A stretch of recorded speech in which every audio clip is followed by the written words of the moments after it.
we'll discuss, the material we discuss in this lecture, as I said, is directly taken from Bulchinski chapter 4. It's the no-host here. In the next lecture, we will complete our discussion of the material in Bulchinski chapter 5, discussing various, we had this lovely formula for scattering amplitudes in bosonic string theory, but there were many questions about that formula that we left unanswered. You know, does it remain invariant if you choose different vertex operators to be fixed and integrated over? Is it BRST invariant? That was not a question we could address when we wrote down the scattering formula, because we didn't know what BRST symmetry was. But now we formulate an equivalent question and answer. So, okay, so these next two lectures, the plan is to clean up a formal discussion of string amplitudes. After that, we'll start actually trying to revisit string theory. We'll try to calculate scattering amplitudes. We'll have fun. Okay, so let's continue. So let me remind you what we discussed last time. We had this general discussion about Faddeev-Popov gauge fixing, and how whenever you Faddeev-Popov gauge fix a symmetry, there is at least formally, you know, if, at the classical level, if you ignore quantum anomalies, there is a fermionic symmetry naturally defined. There's a fermionic symmetry naturally defined associated with the gauge fixed action. So let me very briefly, in 2 minutes, remind you of that discussion since it's been a month-long break. You remember that the fields we said suppose you get fields which are phi I. That there's a gauge symmetry which is generated by delta alpha. Delta alpha acts on phi I to any function of phi I.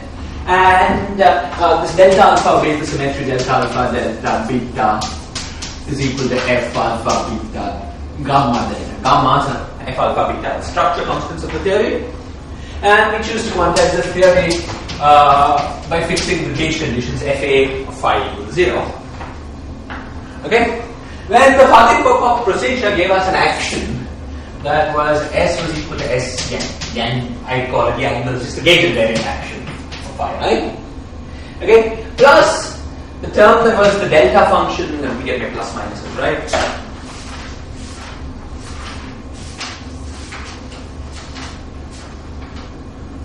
Minus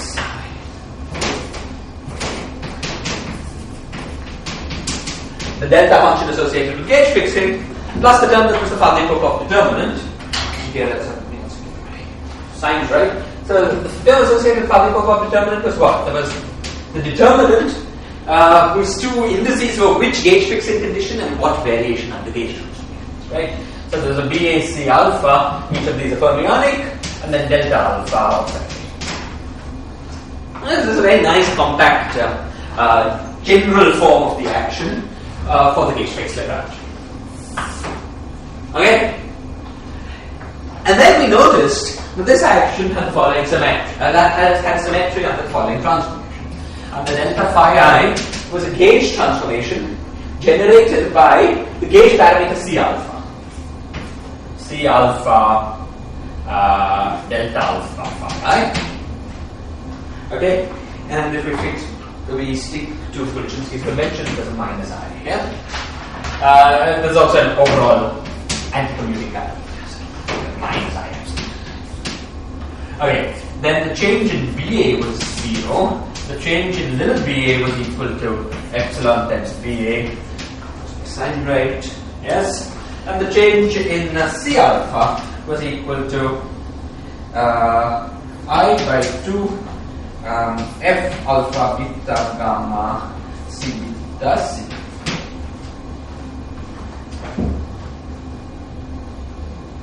Yeah. Okay. Good.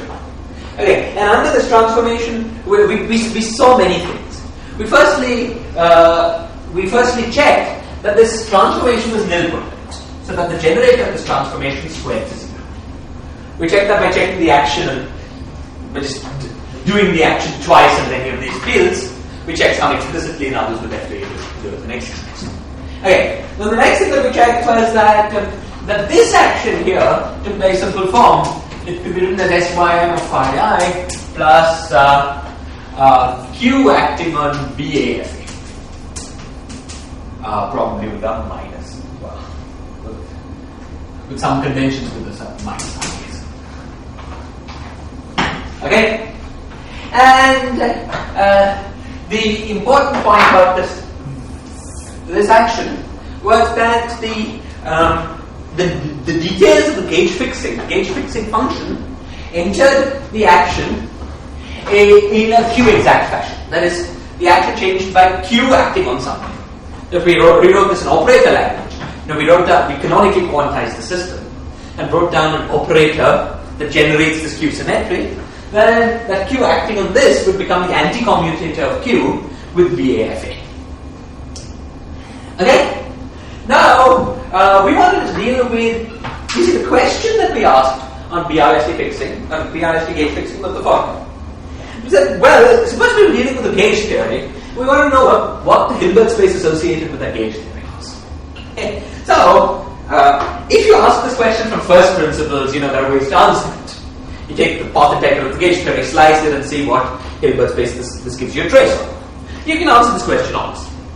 However, in doing perturbative calculations, we introduce all this other machinery, right? All the other costs and so on. Now, one could take this action at face value and just canonically quantize this action. Consider the path integral, slice the path integral of this action, okay? Associate a Hilbert space with it. This is clearly sort of a larger Hilbert space than the Hilbert space of the original theory. For instance, there are more fields, these ghosts. So the question was, what is the connection between these two Hilbert spaces? So really the question was, is this BRST method merely a trick for computing path integrals? Which it clearly is. That's how we introduced it. Or can we do better? Can we give a nicer physical interpretation of the BRST method? Can we also give a Hilbert space interpretation of the path integral that we get using BRST techniques? That's the question we asked. Now there was no pressing logical reason that the answer had to be yes. But in fact it turns out to be yes. Okay? And so what we want to do is to identify a special subspace of the Hilbert space of BRST quantized theory and to make a candidate identification of this subspace as the physical Hilbert space. The Hilbert space that we would have got if had we honestly done the canonical quantization of our original theory. Okay? So that's the question we're asking. Now, we don't know a priori how to answer this question, but we do know that the answer to this question must have a certain property. Okay? Matrix elements, time evolution matrix elements of honest physical states, honest states of the Hilbert space, must be independent of our choice of gauge fixing. Okay? So if we've done this all correctly, and we presume we have, this must be true. However, can you see that the path integral and the Hamiltonian of the theory appear to depend on the gauge fixing parameter, on the choice of the gauge fixing parameter, but they appear to depend on it only through this Hamiltonian function. So if I change the gauge fixing parameter a little bit, I change the Hamiltonian, but the anti-commutator of Q will be a delta F. Okay? So if we choose our physical states, we choose to restrict attention to those states that are annihilated by Q. You remember we also discussed the Q as a Hermitian operator, so it acts both on the right, left and the right. Okay, so if we choose to restrict attention to those states chi, which are annihilated by Q,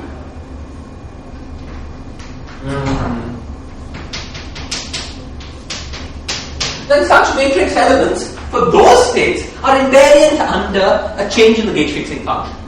Because the change in such a matrix element is simply, the change in this is simply chi A, Q, B, A, delta F, A, chi B, and this term is 0. There's either Q annihilates chi A by hitting from the left or from the right. Was this clear? Okay? Similarly, we might be interested in more than just matrix elements, we might be interested in operator insertions, yeah? But once again, if we choose the operators commute, or respectively commute or anti-commute with Q, depending on whether they Fermionic or Bosonic, then the same conclusion goes through. Right? this thing just goes through all the operators and annihilates the vacuum, the physical state either on the left or on the right. Okay? So we will also choose to restrict attention to those operators which are Q invariant in the sense of computation, or anti-computation. Okay? With this restricted view, these states, these matrix elements of these states, and matrix elements of these operators in these states, okay, are invariant under change in matrix condition. Okay? So our physical Hilbert space can at most be, the largest space it could be is the space of states that are annihilated by Q, and the largest space of physical operators that could be is the set of operators that are the commutative Q. There could be further restrictions that don't come out of this simple condition, but this is a necessary condition. Otherwise the theory would make sense. Okay? So that was the first thing. We restricted attention to states that were annihilated by Q. So Q on psi was equal to 0. That was our first condition.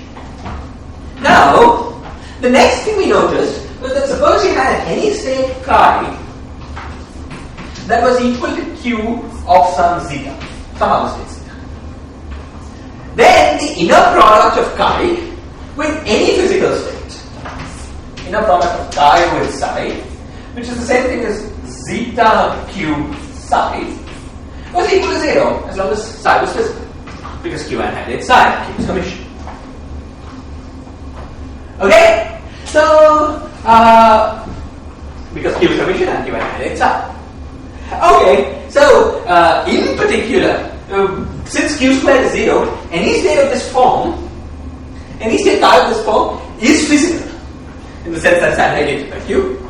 However, it's orthogonal to all physical states, all other physical states, including itself. Okay? So, the matrix elements between any such state and any other physical state is 0. And that continues to be true for matrix elements including operator insertions as long as the operators commute with Q. Okay? Therefore, any two states that differ by a multiple of such a state have all matrix elements equal. Okay? So all probabilities of doing, starting with something in one state, ending with something in another state are identical for all of these states. So clearly these states should be thought of as describing the same physical system. Because you can't, they're physically indistinguishable. Okay? So our final prescription was as follows. The true Hilbert space of the theory is is made up of equivalence classes. First we define this sets of physical Hilbert space, the space of states that was annihilated by Q. And then we looked at equivalence classes where states were considered equivalent if they differed by a multiple of Q acting on some other state. And we identified as a trial, we identified our Hilbert space with this equivalence, this set of equivalence classes, which has a name mathematicians like to call this Q cohomology. Okay? So this was our trial identification for the physical Hilbert space of our system. Okay? And in the quantization of the free particle and inherited string theory, we argued that we needed one further condition. That in addition to states being BRST invariant, we also required these states to be annihilated by the zero mode of B0. You remember when we did the free particle, we got twice the right answer, and we killed the wrong part by asking for the states to be annihilated by the zero mode of B0. Okay? Great. So this is what I wanted to remind you of about our general discussion of BRST invariance. Any questions or comments about this? Great. Now, then the next thing we did was to discuss BRST invariance of the world sheet of the string. So, we managed to produce, we sort of went ahead and implemented this general procedure on the world sheet of the string, and we managed to produce this nice BRST current, which was equal to C times T, T matter, plus,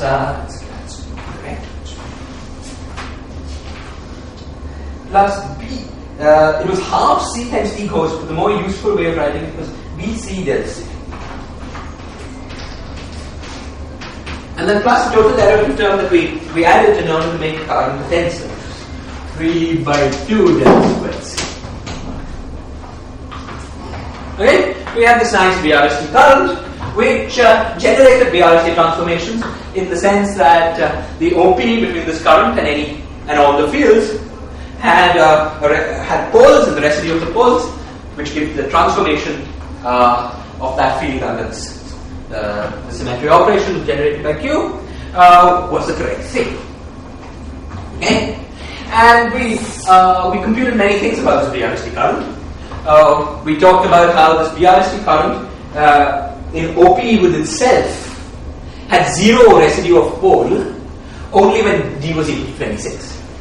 But the OP of this BRST current itself is related to the QQ anticommutator. So the fact that Q squares to 0, while classically always true, was quantum mechanically true only when D equals 26 at the critical dimension. So from the BRST point of view, this was from the BRST Hilbert space point of view, this was the special thing about the critical dimension. That Q squares to 0. By the way, Q is always a symmetry of the theory in every dimension. Always generated a symmetry of the theory in every dimension. You can see that just by the fact that the BRST current was analytic. Therefore, was conserved. Okay, Jz was analytic, Jz bar was analytic. Therefore, del Z bar of Jz plus del Z of Jz bar was 0. That which is automatic. However, the thing that was special about the critical dimension was that Q squared to 0. Okay, we also worked out the OPs between the BRST current and all the other fields in the theory. The one that will be of relevance to what I have to say today, I'll rewrite. So J BRST of Z with B of 0 had many terms, but the pole piece here was Tm plus Tg on Z, where Tg was the energy momentum tensor of the ghost particles. Okay, and this in particular implied that Q with Bm was equal to Lm.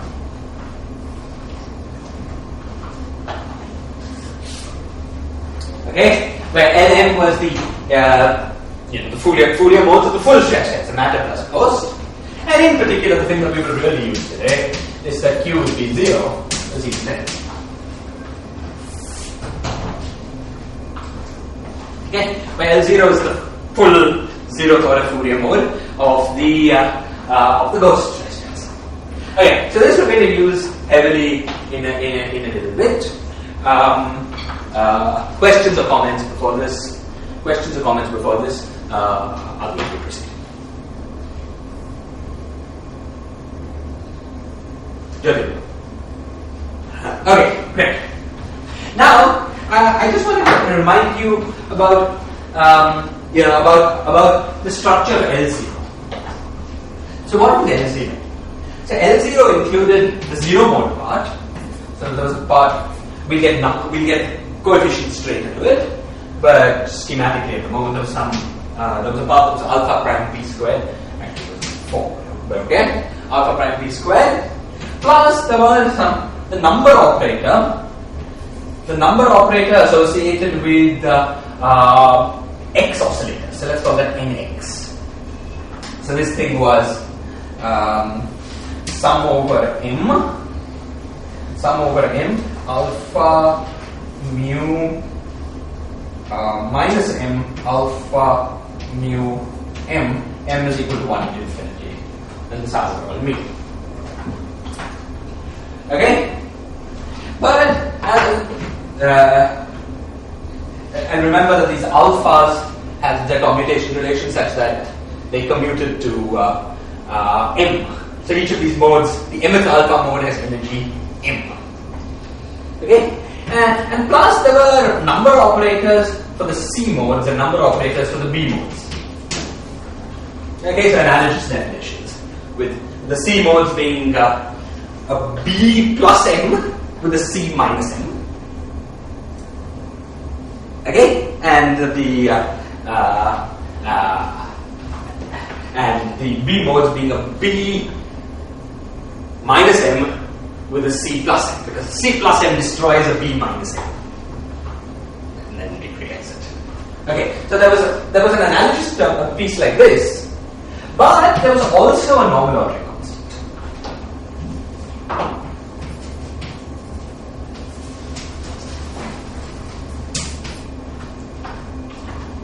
Okay, now the normal ordering constant for the matter part of the of L0 was 0.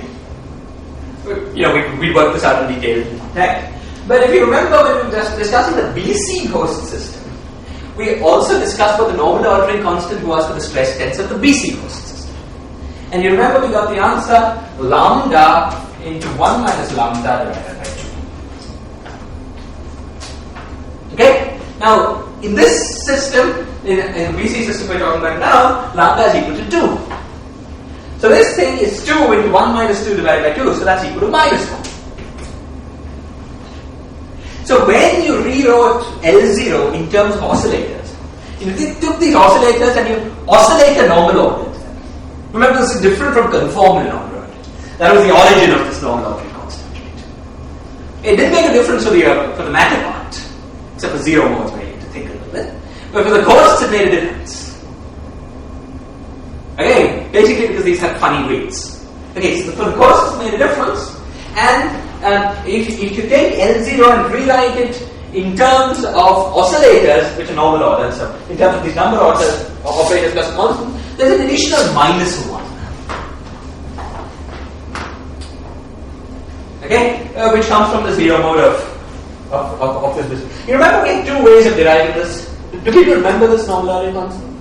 We had 2 ways of deriving it. First one was just looking at the difference between conformal normal ordering, where we defined the L0 operator, and operator normal ordering. Using that to directly compute the difference. The second way, which was easier but less conceptual, was to use the fact that L0 is a commutator L1 and L minus 1. L1 and L minus 1 have no normal ordering immediately. Okay? So, those were completely well defined. So, if you use that to define L0, you got the right answer with the normal ordering. Both ways give the same answer. This course has been a little staccato, so you may have forgotten this, but I'll ask you to go back to your notes a little now. Okay, so the minus 1 is very important. Okay, so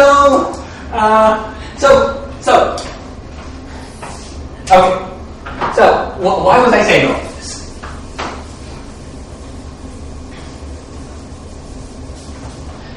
Why was I saying all of this? I was saying all of this because, you see, you remember that we started more or less this lecture by saying that we will impose the conditions B0 and psi is equal to 0 and Q and psi is equal to 0. But we also know that the anti-commutator of Q would be 0 as L0.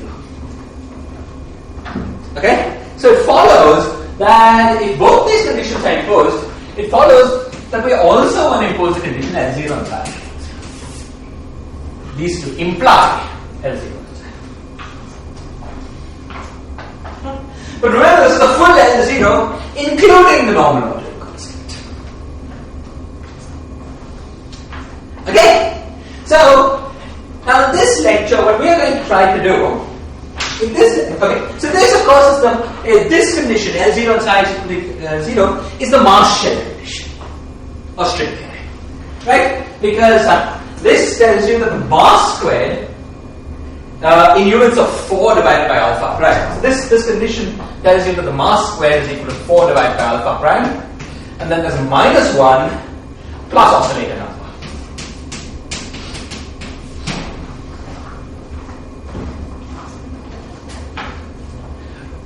When in the closed strings we get such a condition from both the left and right, so let them match the condition. Is this clear? Okay? So in this lecture, what we're going to try to do in more detail is to understand Q cohomology on the worldsheet of the string. But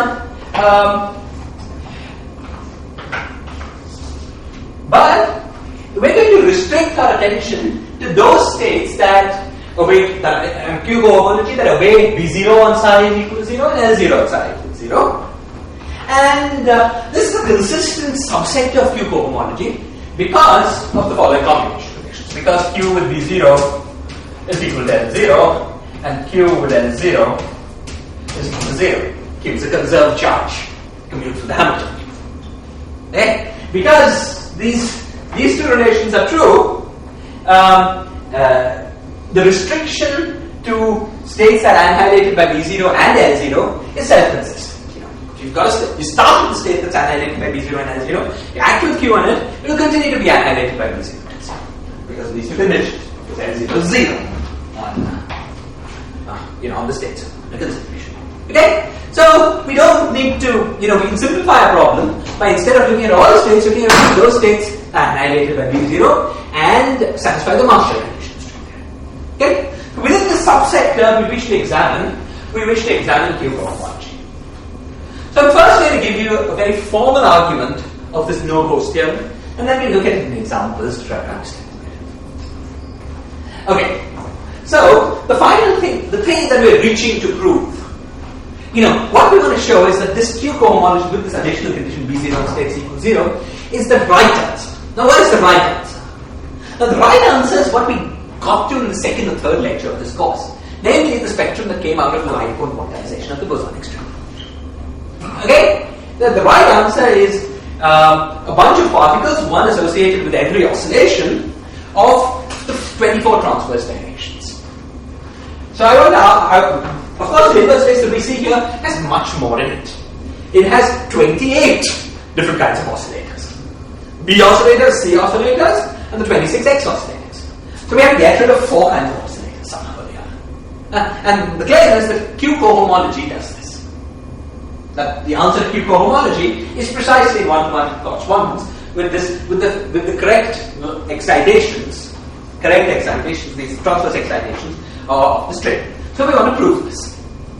So let's see how do we go about it. Okay, is the goal clear? Fine. So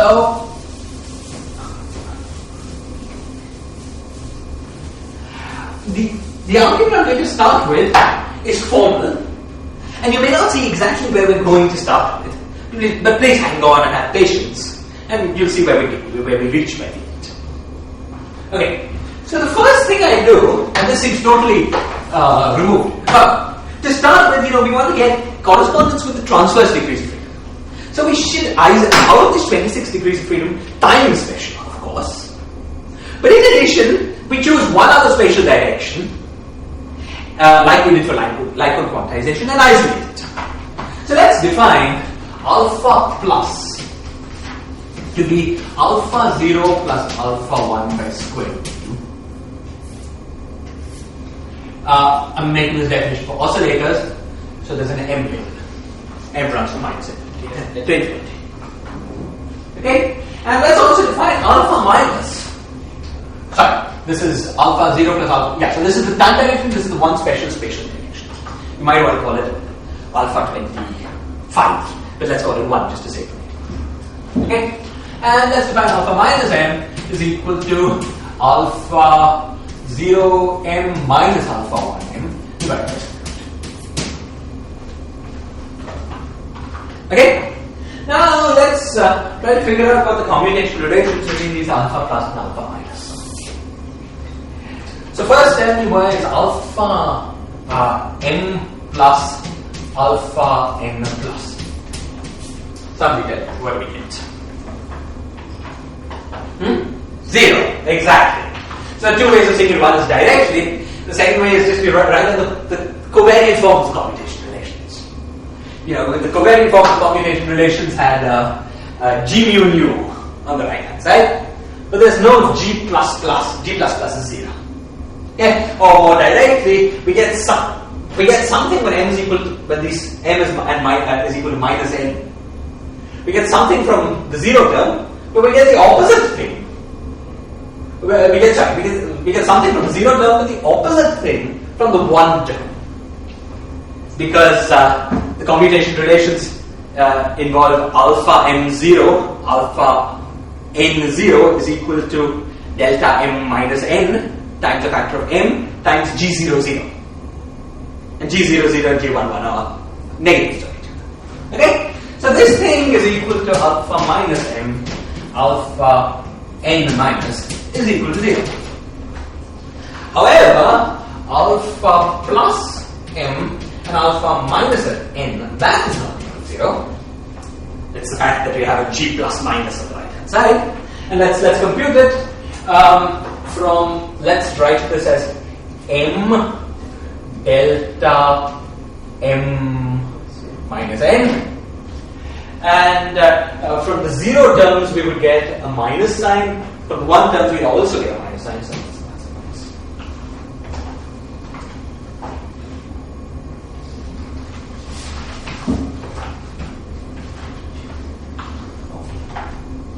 Okay, you get a factor of 2, and then there's 2 square root 2 is in the denominator, cancel that factor. Okay, so we've got this nice commutation relation. For these alpha pluses and alpha minuses. Okay, now we're going to define an operator which we call NLC, the number of light cone oscillators. And this operator is defined as 1 over m, 1 over m, 1 over m, and order it alpha plus minus m, alpha plus minus m, alpha minus m, and m is summed, m is equal to minus infinity to infinity, but not equal to 0. Okay, it's summed over all integer, non-zero integer values that are. Okay? Now, before proceeding, let's give a physical interpretation to this NLC operator. I want to claim that this NLC operator, acting on a state, counts the number of minus excitations minus the number of plus excitations in that state. Okay? Let's see this at work in a simple example. Suppose psi was equal to alpha minus of minus k, with k a positive number, on 0. Okay, so what term in this state will be activated? So the only term in this operator that would be activated was when alpha plus came with a plus k. Okay? That term would have alpha plus. Okay, let's do it again.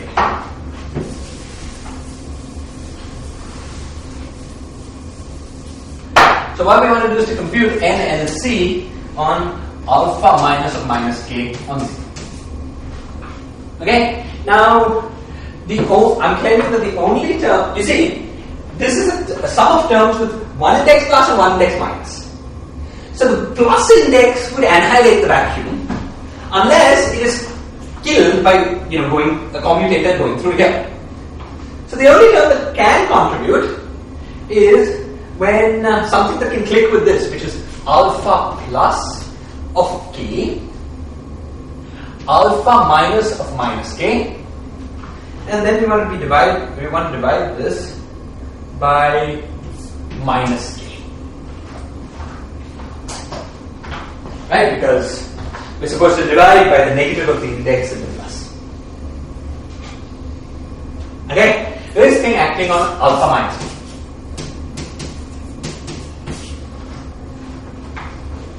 Now, alpha plus k with alpha minus minus k, according to this formula, gives you a minus k, because this commutator has a minus. Okay? So, we take this through here, that makes no difference. We take this through here, and annihilate the vacuum up to a factor of commutator. The commutator has minus k. We get minus k divided by minus k, then it's alpha minus minus k. Okay? On 0. So this state had eigenvalue 1 under NLC. Is that clear? Similarly, if you have many factors of alpha minus k1, alpha minus k2, so on, you get a factor of 1 for each of these guys.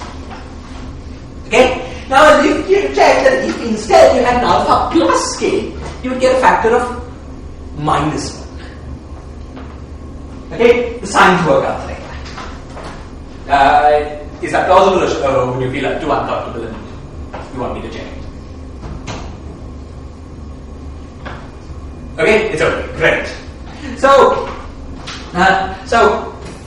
this operator, what it does is count the number of minus oscillators minus the number of plus oscillators. Okay. Now, very good.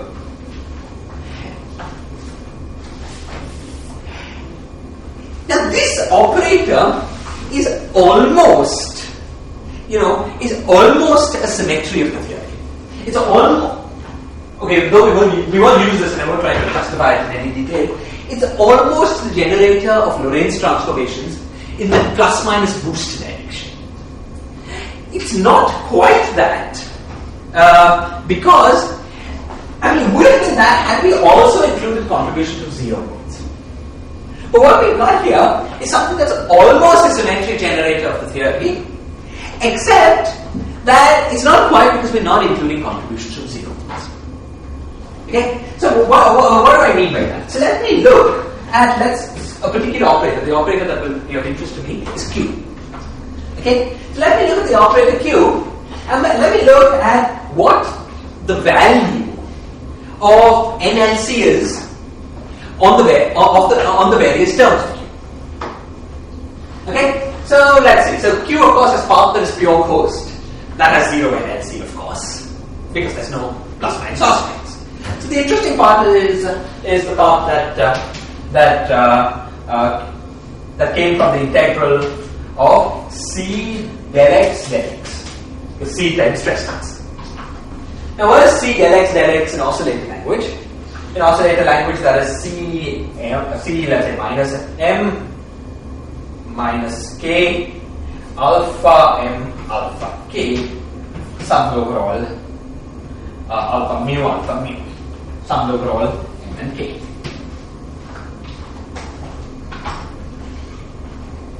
Okay?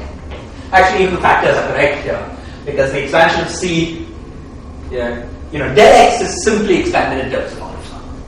It has this usually. So in these factors, this formula is really just correct. Okay, so now let's look at this formula. Of course, any term where these mu indices of the transverse dimensions is NLC equals 0. We don't care about those. So what we care about instead are the terms in which this is plus minus.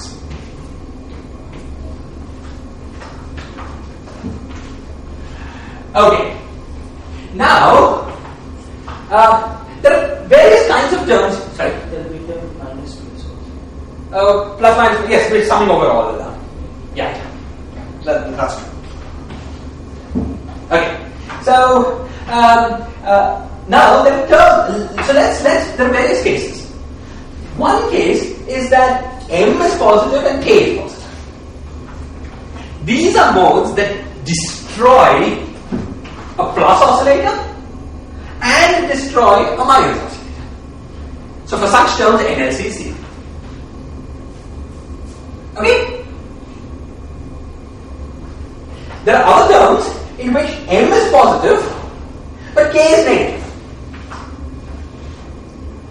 Now, K being negative creates a minus oscillator, but M being positive destroys a minus oscillator. So NLC is just 0. You see this? So let's do the two cases again. Suppose both were positive, then both are destruction operators. But remember that a positive value on alpha minus is a destruction operator for alpha plus, for a plus oscillator. I'm just worried about factors of normalizing. So that wouldn't matter. You see, we've got the physical interpretation of this thing. It actually counts the number of oscillators with no factors. Okay. Remember, we got these factors nicely cancelled. So NLC is just the operator that counts the number of oscillators. Number of minus oscillators minus number of plus oscillators. No other factors. Okay? So, suppose both are positive, then this is a destruction act on some state. Either it gives you 0 or it destroys a positive oscillator. This is a destruction for a negative oscillator. So it reduces the number of positive oscillators by 1, reduces the number of negative oscillators by 1. So that NLC equals 0. That's clear. You might think, oh, what about if this guy was negative and this guy was positive? If this guy was negative, it creates a minus oscillator. But this guy being positive destroys a minus oscillator. So once again, NLC is 0. Okay, so the statement is that the NLC commutes with this. Wait, hang on. Yes, that right. So that is eigenvalue under commutation of this operator. Terms of this operator where everything is either positive or negative is 0. However, that doesn't exhaust it, because remember we defined our NLC to exclude 0 roots. So there are terms here in which one of these is 0.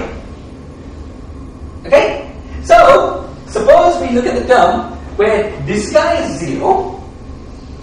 If this guy is positive, then it destroys a minus oscillator. If this guy is negative, it creates a plus oscillator. In either case, it has NLC equals minus 1. On the other hand, if this index was 0, we will get NLC equals plus 1.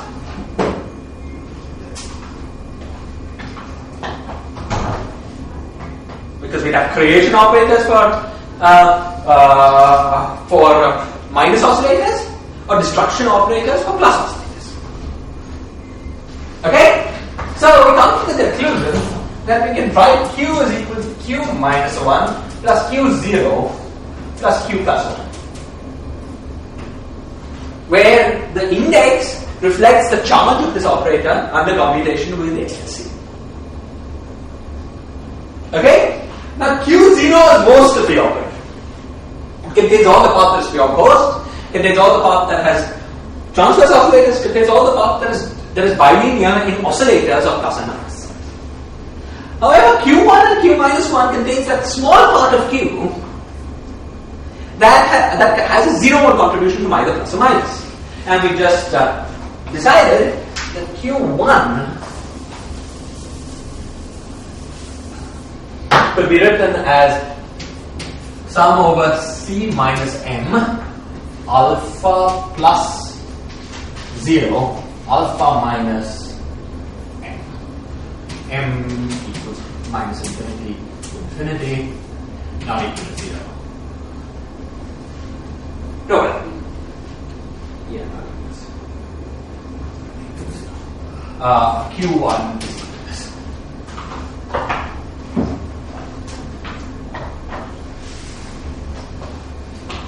Is this clear?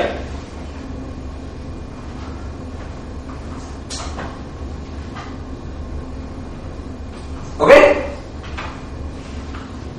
Great. Now, the next thing we look at is, we're going to be acting as Q on states. So we choose our states to be in a basis such that they're in eigenstates of the 0 mode momentum operators. So that the wave functions are at e to the power kx.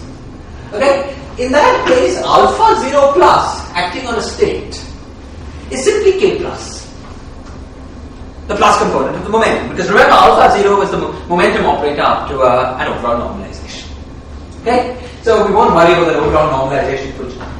Pulchinski has it, it's the square root of 2 alpha prime, it plays no role, so let's not worry about it. So Q1 up to an overall normalization is k plus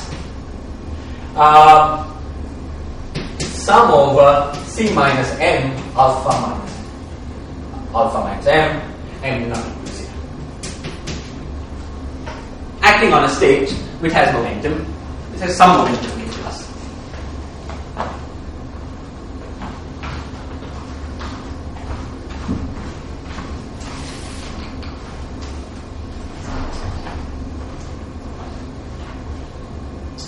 Okay. Now, you see, let's take the equation q squared is equal to 0.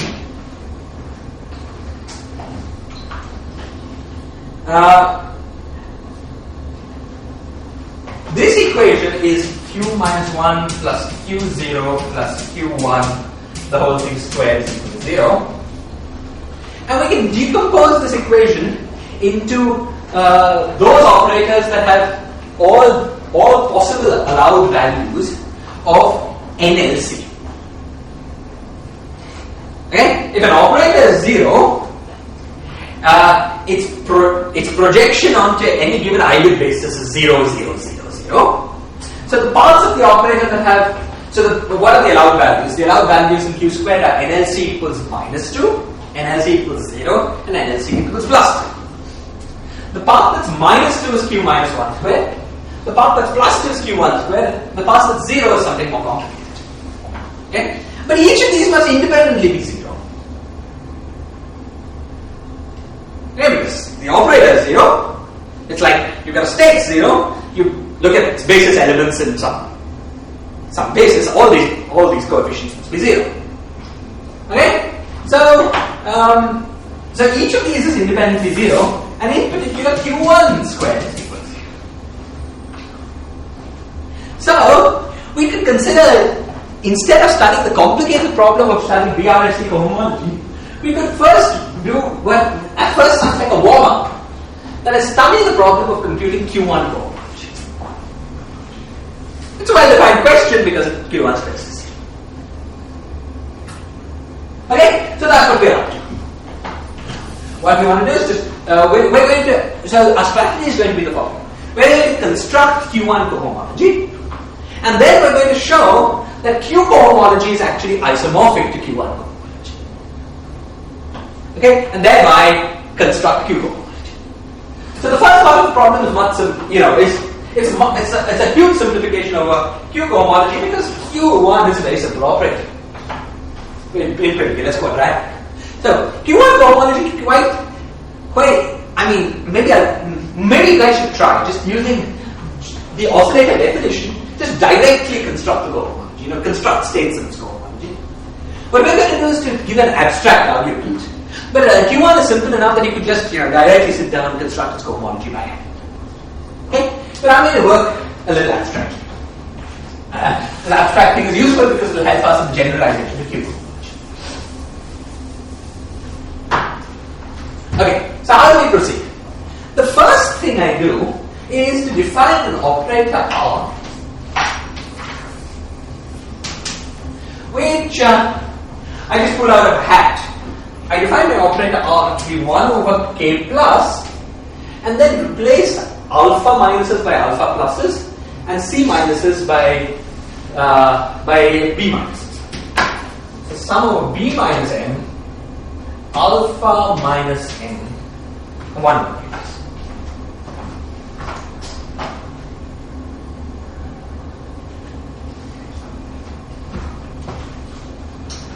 Okay?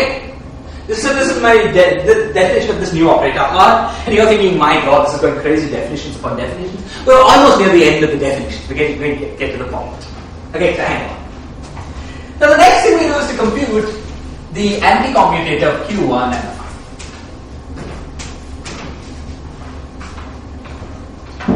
okay, so let's do this little computation. First thing is a k plus, which cancels to 1 over k plus, so that doesn't enter.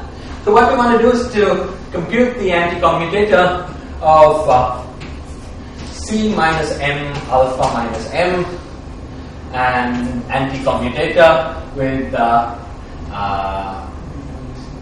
B minus K, let's call it, alpha plus K. Everything summed over from overall non-zero values of M and K. Say again? Alpha plus, thank you. Yes. If this was alpha plus, I wanted to be the answer. Thank you. Okay. So now what are we going to get? So let's be, the only thing to be careful about is signs. Okay, either you can remember some abstract rules in doing anti-commutators, or you just work it out by pulling things through. So let's work it out, by pulling things through. Okay, so let's look at Q1R. That is equal to sum over m, sum over k, c minus m, alpha minus m, b minus k, alpha plus k. Now let's pull this alpha minus m through this guy. Okay, here you pull this through free, and in pulling this through, you get a factor of you just force m to be minus k. Okay, so this is equal. This thing is equal to the term when you pull it through, which is sum over c minus m, b minus k, alpha plus k, alpha minus m, plus the term that you get from the commutator, which is sum over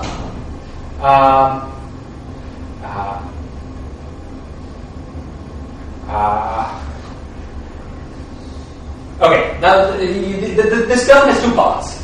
It depends on whether m is positive or negative.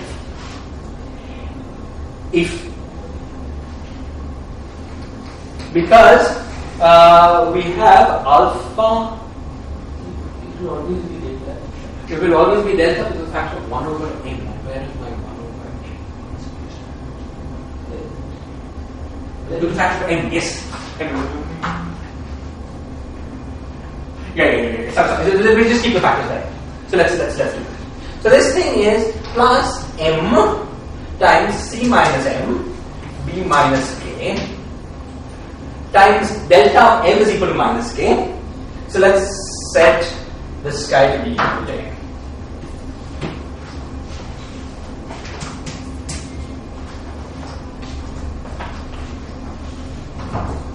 Okay.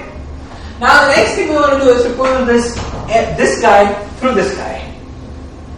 Okay. So we will also get in doing that. So we get this is equal to R times Q1. That's what we get once we pull this guy through. Okay.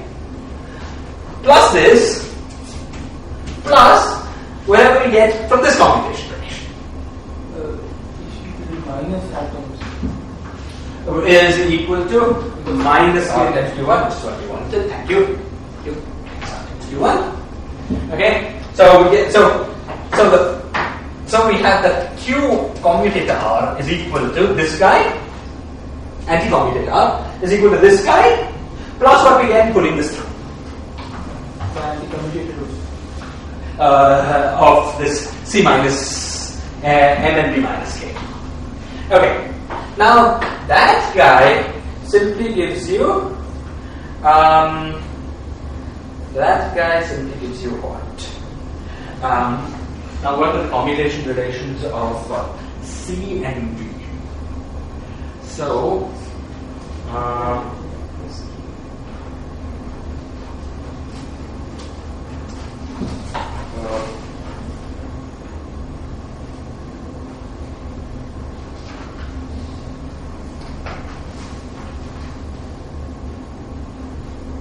right. So we have that when this is positive, it basically depends on when this is whether the guy is positive or negative.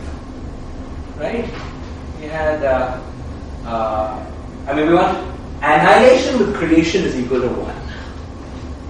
So remember the anti-commutation relations C and B were. I think CM BN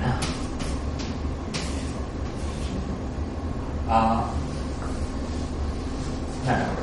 This is both those substitutions. This is fermionic, so just is no, it's just one, right?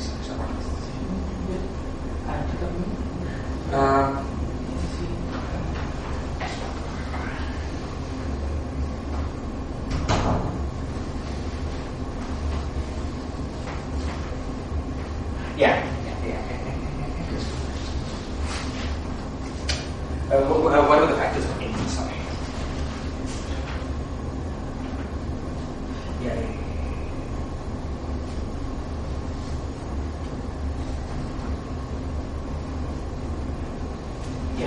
sorry, I think that it's just, sorry, CMBN was simply delta of M minus N. It was just that. Okay, yeah, I think it was that. Sorry. Okay, so now if we do that, we get an additional factor of this object here. We get an additional factor of this object here when K and M are equal. So let's write down the final answer. This is sum over M C minus M B M plus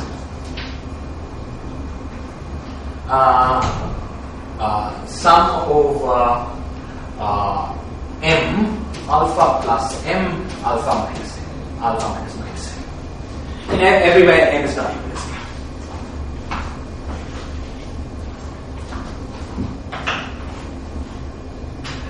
Okay. Now let's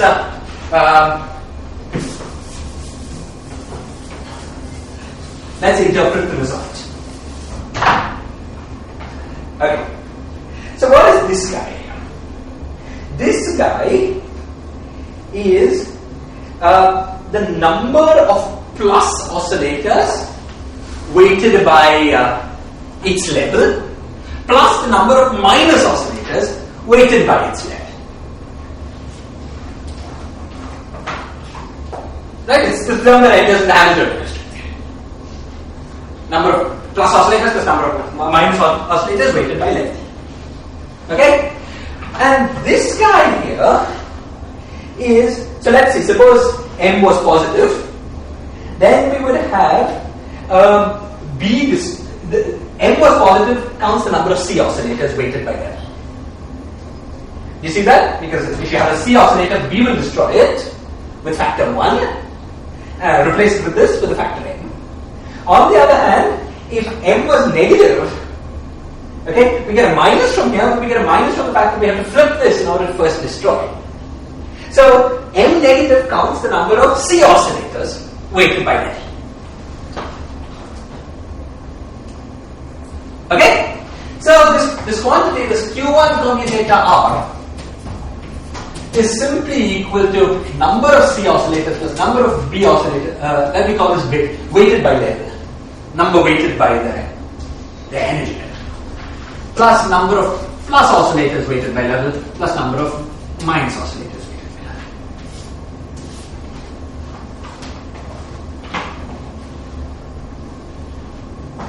What you by definition the minus of N minus W is minus M alpha plus minus M alpha minus.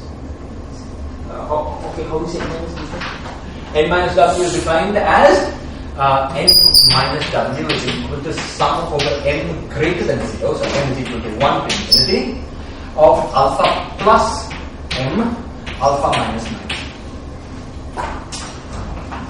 It's the thing that counts the number of minus oscillators weighted by that. Okay? N plus W is equal to sum over M is equal to 1 to infinity alpha plus minus M alpha minus M. Okay? NWC is equal to sum over M. M is equal to 1 to infinity. Then C minus M BM. Okay? And NWB is equal to M is equal to 1 to infinity M B minus M CM.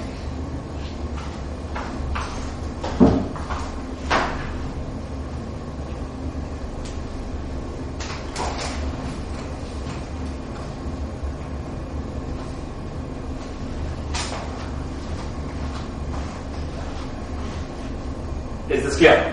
I've taken each of these two terms and broken it up into the parts where M is positive, the parts where M is negative.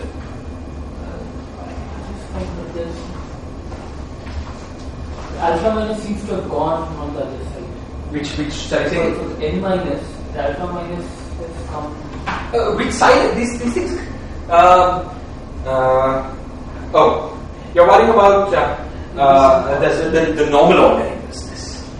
Yeah, okay, good. Yeah, okay. Well, good. So one should work out the normal ordering independently. Okay, so you're completely right. This calculation was modulo ordering. Okay? Now we have to independently work out. I'm claiming the right answer is actually when you write it this way. How do you know that? You know that because both Q and R annihilate the vacuum. In order to, you see, what was this thing? In order to, the easiest way to fix normal ordering constants, okay, when something is defined by a commutator, is if you know individually what the elements of what each of the two guys do to a particular state. Okay, so now let's so it's a good question. Let's remind ourselves about the definitions of Q and R.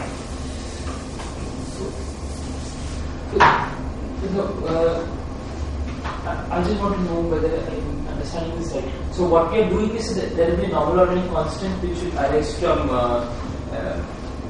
the X oscillator, the plus minus oscillator, which is exactly cancelled by the DC oscillator. It will be exactly cancelled. It's sometimes hard to keep track of these normal ordering because they're infinite. Yeah, but term by term, if you allow yourself to think that way, that's what will happen. But that's dangerous. That's dangerous because infinity minus infinity could be anything. Okay? So it's much safer to work, in some consistent way. So the way we would actually do it, really, one way to do it is by looking at the current corresponding to these operators, computing OPEs and so on. Okay? But there's another way that you could work, which is also safe, it's completely correct. And that way is this. See, the operator in question is being defined. Okay, the operator in question is being defined by the anti-commutator between two operators. Okay, the only ambiguity we have in the question is about we have to put operator up to a constant. So let's just say that we know what we've got up to an unknown constant. Okay, and determine this constant by seeing what the action of the original operators was on a particular state. Now I'm claiming that both the original operators Q1 and R annihilate the vacuum. Therefore, it must be true that anti-commutator Q1 and R annihilates the vacuum. This form of the operator does annihilate the vacuum. It's a normal order bit. Okay? So all I have to do to convince you that this is the correct answer is to demonstrate that both Q and R annihilate the vacuum. Okay? Let's remember what Q1 and R is. Q1 was equal to K plus times sum over M alpha minus of MC minus M. Okay? It's totally clear. Basically, it's one positive mode, one negative mode.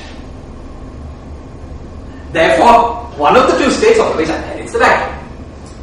Since the sum runs over M not equal to 0, the sum runs over M not equal to 0, you don't get any possible contribution from 0 points. Okay? Similarly with R. R is equal to 1 over K plus sum over M not equal to 0 alpha plus M B minus M. The sum runs over M not equal to 0. In this case, even if it had run over M equal to 0, B0 would have annihilated the state. We don't even have to invoke that.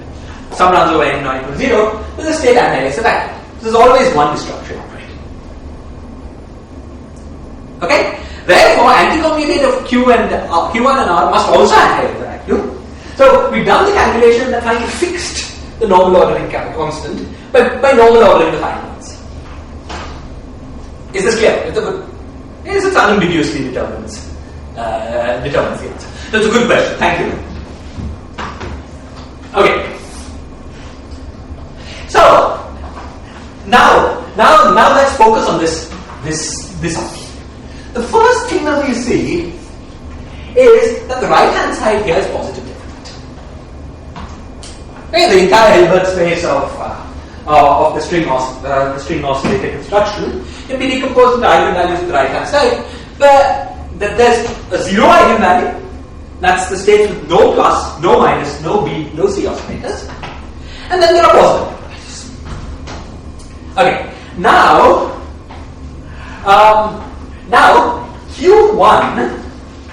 Q1 commutes with this thing with that given name, we'll call it S. Okay? So now I claim that Q1 commutes with S. Or more precisely, attributes with S. Why is this the case? Well, Q1 has terms with either one creation operator of minus and one annihilation operator of B, or vice versa. Notice as a mode in which one state is being created, the other state is being annihilated. This thing democratically counts the number of all states. So since one's being created, the other is being annihilated, the state that is created is equal in level to the state that's annihilated. It doesn't change the quantum number of S. Okay?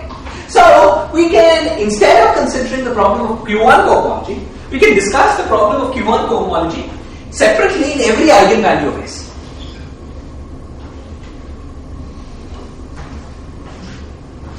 Right? Because if S psi is equal to A psi, then Q1 on then S of Q1 on psi is equal to A on is equal to Q1 on S of psi is equal to A times Q1 of psi. So you've got a state that has eigenvalue A under the operator S acting with Q1 and it maintains that eigenvalue. So the whole problem of cohomology splits up into block by block, one for each value of the eigenvalue. Well,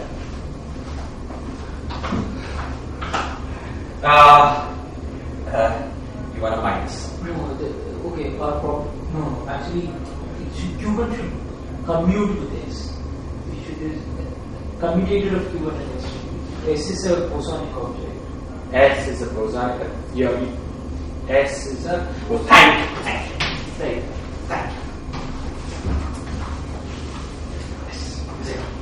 Right. Okay. Now the next important claim is that Q1 cohomology is empty if A is not equal to 0. In all sectors of S eigenspace with non-zero eigenvalue, Q1 cohomology is empty. Now this is an argument that appears again and again in our kind of physics. It was the argument Witten used in the study of the Witten index. It appears again and again in the study of supersymmetry. But it's good to look at this argument. It's a very simple argument, but it sort of seems tricky at first sight. So, okay. Well, what I want to claim that in some sector in which S has non-zero eigenvalue A, Q1 cohomology is empty. By the way, in order to prove that, I will prove that if Q on a state psi is equal to 0, then it is also Q exact. Okay, so consider any state psi such that S on psi is equal to A on psi and A is not equal to 6. Okay? Now, the fact that S on psi is equal to A on psi is the fact that Q1 times R plus R times Q1 on psi is equal to A psi. But Q annihilates the state by assumption. Therefore, we get Q1 on R psi is equal to A psi. Again, by assumption A is not equal to 0, therefore we've got an equation for psi. Because psi is equal to 1 over A Q1 on R psi.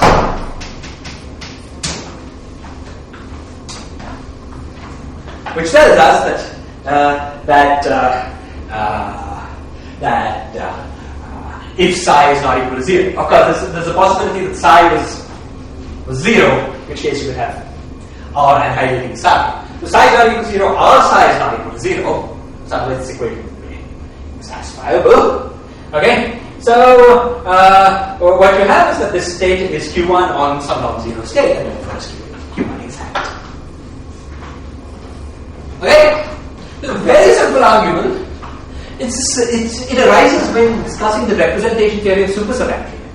Because when you look at supersymmetry in flat space, you have QQ dagger is equal to H. And QH is 0. So So it's the same kind of argument that says that states of non-zero H appear in pairs. Okay? It's that kind of thing that appears again and again in various contexts.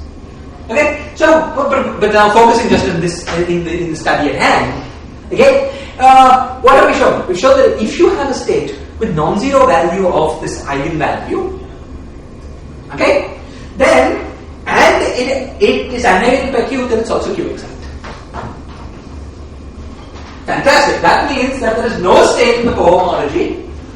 There is no state in the cohomology of Q1 with non-zero eigenvalue of S.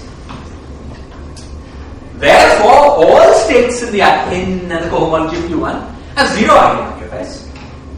But what was the eigenvalue of S? Remember, eigenvalue of S was number of oscillators of plus number of oscillators of minus plus number of oscillators of B plus number of oscillators of C. Each of these terms is individually positive definite. The only way you get zero is for all of these to be zero. So we've demonstrated that Q1 cohomology lies entirely within. Q1 cohomology lies entirely within the cohomology of the Lytle cohomology we were discussing before. Namely, the cohomology of states created only by transverse oscillators of the string. We still want to demonstrate that Q1 cohomology is equal to this. We have to show that every state with S equals 0 lies in Q1 cohomology. Okay? So that's what we're going to do next. But we've already achieved a large part of our job, though only for Q1, not for Q. Yes? We have to show that this isomorphic to Q cohomology, which will come. Okay. Now,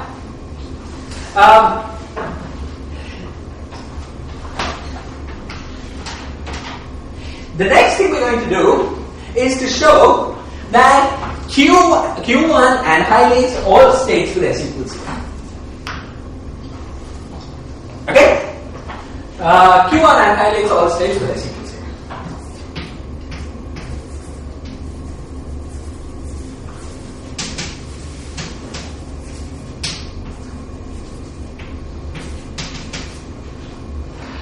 This demonstrates that Q1, that all of S equals 0 is in Q1 cohomology. Because if a state were to be Q1 exact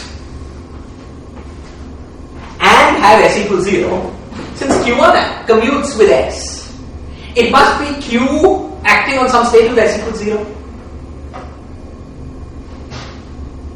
Is that clear? You see?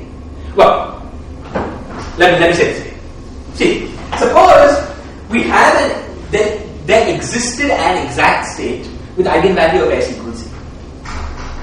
Then this state is Q1 acting on some state. But since the eigenvalue of the final state is 0 and Q1 commutes with the operator S, the eigenvalue of the state that we were acting on to produce this exact state must also have been 0. Okay? So if we can show that Q1 annihilates all states with S equals 0, we would have in one shot shown two things. A, that all states with S equals 0 are Q1 closed, and B, that there is no exact state with S equals 0.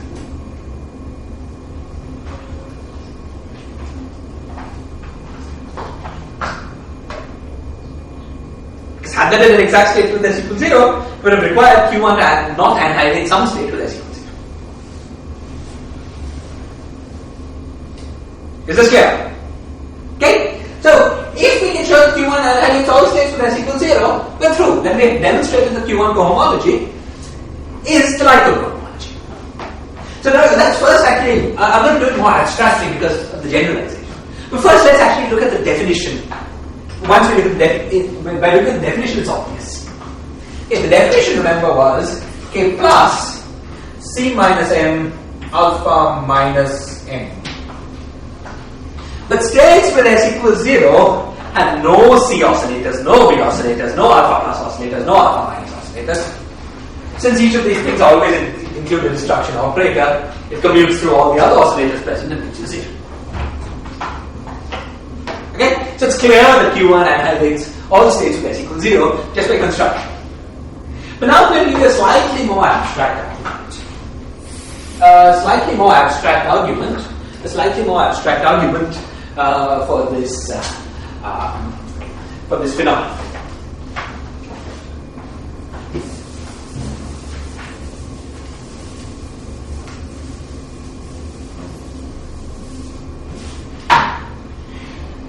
The argument starts by noting that S commutative Q1 is equal to 0.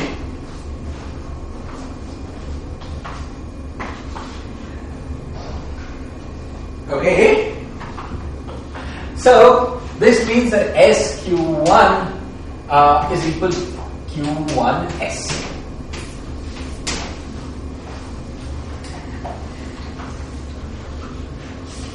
Now, suppose there was a state that was annihilated. Suppose there was a state that was that had S equals 0 and was annihilated by 2. Okay?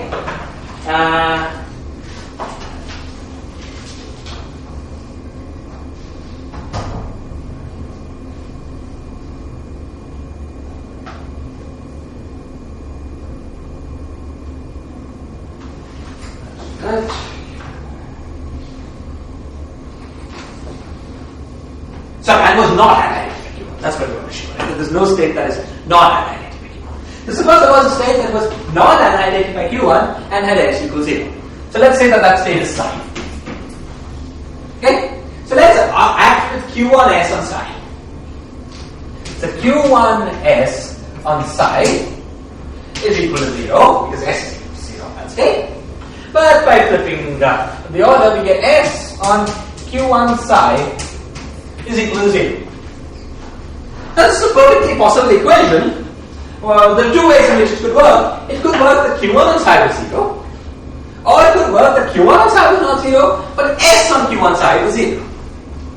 We're assuming that it's working the second way. The Q1 on psi is not equal to 0, and checking to see if there's a contribution. Okay. But, you see, the point is that Q1 is an operator with ghost number 1. Okay? Remember what ghost number was? Ghost number was number of C's minus number of B's. Okay? Okay. Now see, psi had S equals 0, therefore had number of B oscillators and C oscillators both equal to 0. Since Q1 has ghost number 1, Q1 psi can't have number of B oscillators and C oscillators equal to 0. What the number of B oscillators is and what the number of C oscillators is, we can't say. But the difference between them is 1, so each of them can't be 0. Is this clear? So Q1 psi,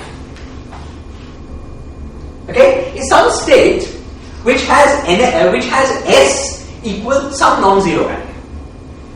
It's a decomposition of states with non-zero values of S. But the kernel of S with non-zero eigenvalues of S is 0. There's no state with non-zero eigenvalues of S, of course, for which S on that state is equal to 0.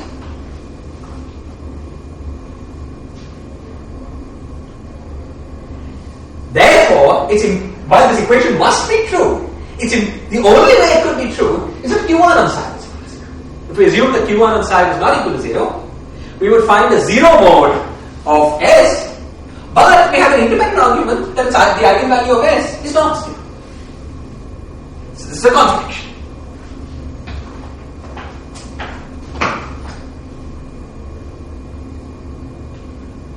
Is this clear? Okay? So, we have an argument by direct examination of the operator, but there's a more subtle, it's an obvious argument, but it's a little difficult to state. We just said it.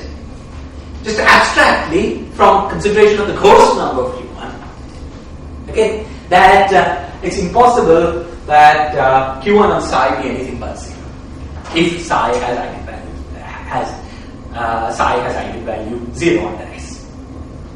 Okay? Now I'm giving you these more abstract arguments each time because while with this explicit operator Q1 we can just do everything by hand, Now, as we do the generalization now to Q, we can't do everything by hand anymore. Yet these abstract arguments continue to work. Okay, so we've completed our discussion of Q1 cohomology. We've concluded that Q1 cohomology is identical to the light cone. By the way, identical in a very explicit sense. Our construction of the cohomology was really, excite only the transverse oscillators. So in particular, we have shown that the Hilbert space is identical to the light cone, and the inner products on this Hilbert space are identical to the inner products on the light cone space. So in particular, we've shown that within the Q cohomology there are no negative or zero norm states. Okay, the matrix of inner products is positive definite within Q cohomology. This is far from obvious because the full Hilbert space with 28 oscillators and many zero norm and negative norm states, as we will see as we consider examples. But if we restrict just to Q cohomology, the Q1 cohomology at the moment, we have shown this. Now we have to check what happens with Q cohomology. But before that, any questions or comments about Q1?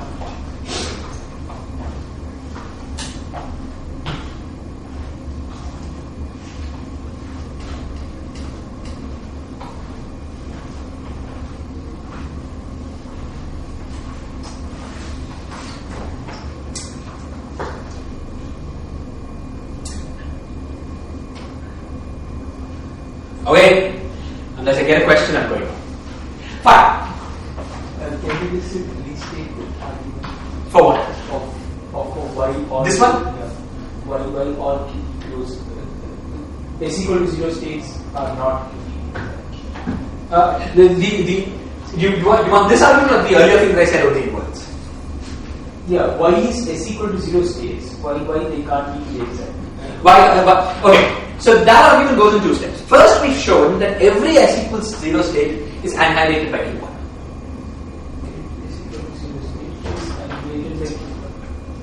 Okay? Therefore, in particular, every s equals 0 state is Q1 closed. Okay, Fine. That's fine. Now, suppose there was an s equals 0 state that was Q1 on chi. Let's look at what the eigenvalue of chi must be under S. What must it be? If psi is Q1 on chi, psi has s equals 0, what must chi have? Q1 has even a 0 charge at S. 0 charge at S, and Therefore, chi has s equals 0. Okay? So, then there must be, if psi is Q1 on chi, it must be Q1 on chi, where chi has s equals 0. yes. So, we've shown that there's no state chi with s equals 0 that is not annihilated by Q1. Okay. So it's impossible that psi is equal to Q1.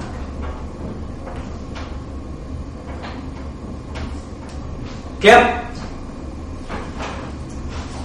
Okay. Okay? So now let's move on. Now, this was a fun game to understand Q1 cohomology, but we wanted to understand Q cohomology, not Q1 cohomology. How do we do that?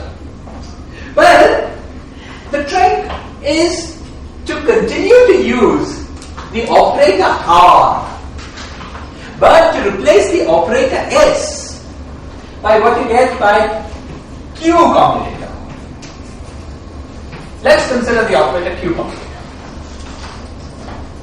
So remember, what was Q? Q was Q minus 1 plus Q0 plus Q1 commutator. Now let's see. Let's remind ourselves. Okay? Let's remind ourselves what the value of R was under NLC. Remember the original NLC operator that we looked at, we've forgotten over the last 30 minutes? The number of minus oscillators minus the number of plus oscillators. Okay? Remember Q1 had charge 1 under NLC, but R had charge minus 1 under NLC. Because we replaced minuses with pluses. So R has charge -1 under NLC. Q1 has charge 1, but by the subscript indication, we call R -1 Q1. But anyway, the subscript gives you the charge under NLC.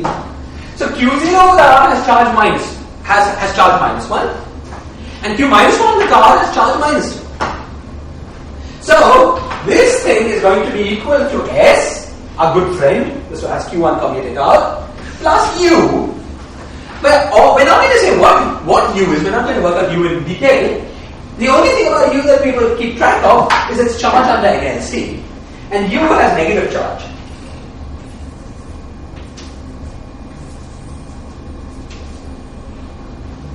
Under NLC.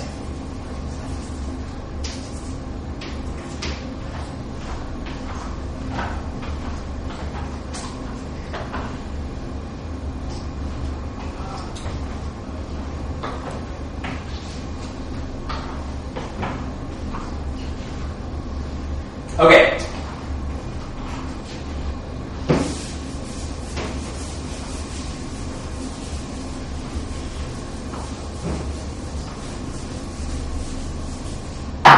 Okay. So now consider the following. Consider any state psi 0. Consider any state psi 0. Okay. Consider any state psi 0 that is annihilated by S. Such that S and psi 0 is equal to 0. Okay. That is, as we have demonstrated, consider any state psi 0 that is in Q1 cohomology. Now, I want to give you a construction of a state that is in S plus U, that is annihilated by S plus U. See, essentially what we're using is the fact that the kernel of a lower triangular matrix is equal to the kernel of the diagonal elements of the matrix. But I'll prove it to you exactly. Okay? So, what I want to do is to show that there is a one-to-one map. By explicit construction, I will construct a one-to-one map that takes states in the kernel of S and produces states in the kernel of S plus U. Okay? So how do we do this? Well, you see, let me give you the construction, let me try to understand it. The construction is, consider psi, which is equal to 1 minus S inverse U plus S inverse U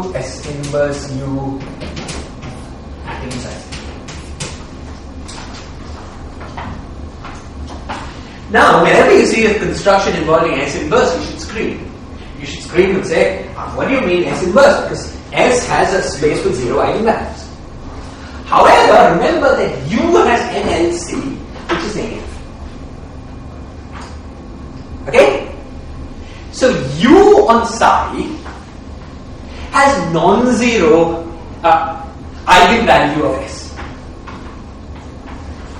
Because if NLC is negative, it means the number of minus oscillators minus the number of plus oscillators is negative, which means in particular the number of plus oscillators and number of minus oscillators can't be zero.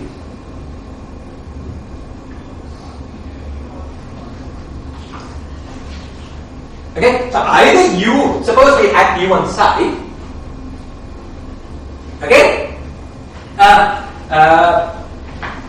remember that psi 0 had S equals 0. Psi 0 had S equals 0.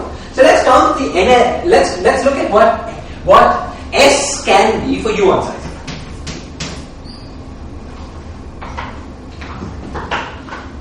Okay, psi 0 had S equals 0, therefore NLC equals 0. So NLC of U on psi is some negative number. Therefore, U on psi is some state with number of minus oscillators minus number of plus oscillators being some negative number. In particular, it's impossible the number of minus oscillators and number of plus oscillators is both 0. Therefore, it's impossible that this state has eigenvalue 0 under S. So S inverse, while it doesn't make sense in all of the inverse ways, it makes sense when you put a parity with the U in front. Okay? And now that this is annihilated by S plus U is obvious. It's obvious, for instance, where you can write out a series if you want, or it's obvious algebraically because you can write this as. So what is this? This is 1 over 1 plus S inverse U. Okay, so that's 1 plus S inverse U. So that you can write as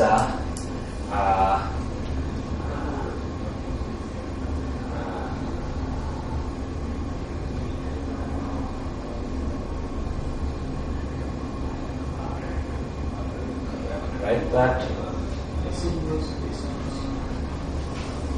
Yeah, but it's coming from the right, but because it's the inverse, it goes to the left. So it's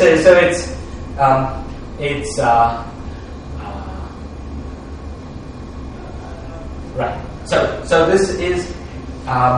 this is 1 plus S inverse U inverse. Okay, which is the same thing as S plus U inverse S.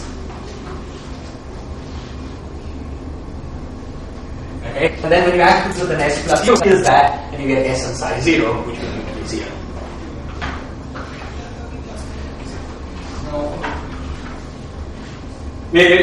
What I'm saying here is that this thing is equal to S inverse times S plus U inverse, the whole thing inverse, and then that is right.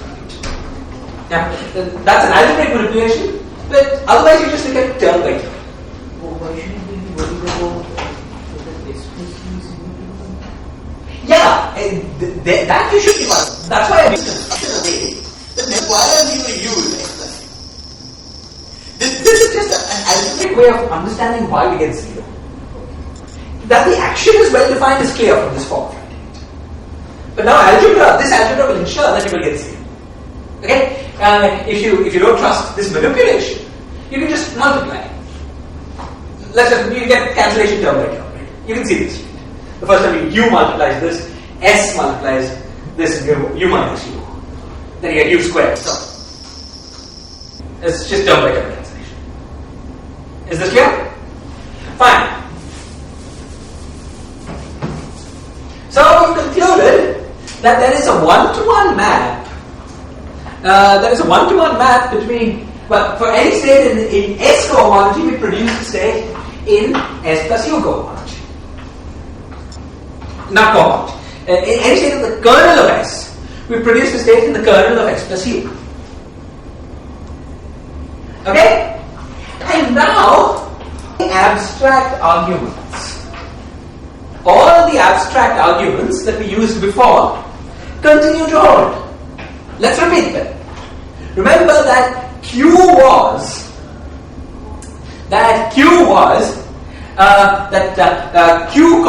Q commutator of R was equal to S plus. Okay? So, firstly it follows, by the same argument we used before, that any state with non-zero eigenvalue of S plus U